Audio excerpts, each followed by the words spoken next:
শেখ হাসিনা জয়ের বিরুদ্ধে যুক্তরাষ্ট্রে $300 মিলিয়ন পাচারের অভিযোগ অনেকটাই সত্য জানালেন দুদক চেয়ারম্যান। তদন্ত করে ব্যবস্থা নেওয়ার ঘোষণা। সাবেক প্রধানমন্ত্রীর $300 মিলিয়ন পাচার নিয়ে অনেক ঘটনাই সত্য। আমরা সুনির্দিষ্টভাবে আমাদের হাতে আরো তথ্য উপাত্ত আসলে পরে আমরা সামনে সরাসরি কথা বলবো।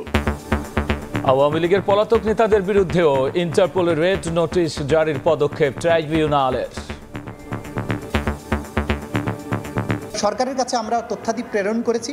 সরকার আনুষ্ঠানিকভাবে ভারতের কাছে কখন কিভাবে চাইবেন বা ইতিমধ্যে চেয়েছেন কিনা সেটা সরকার বলতে পারবেন। দেখছিলেন প্রধান শিরোনাম। সন্ধ্যার সময় সঙ্গে আছি আমি গোলাম রাব্বি।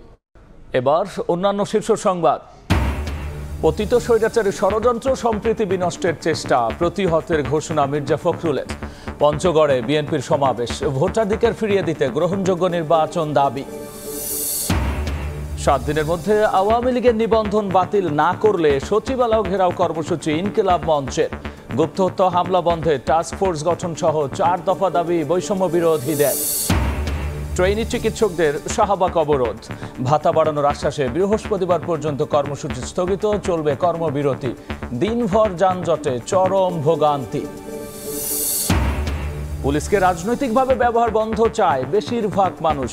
সংস্কার কমিশনের জনমত জরিপে মতামত। বিচার বহির্ভূত হত্যায় জড়িতদের ধরতে কমিশন গঠনের দাবি।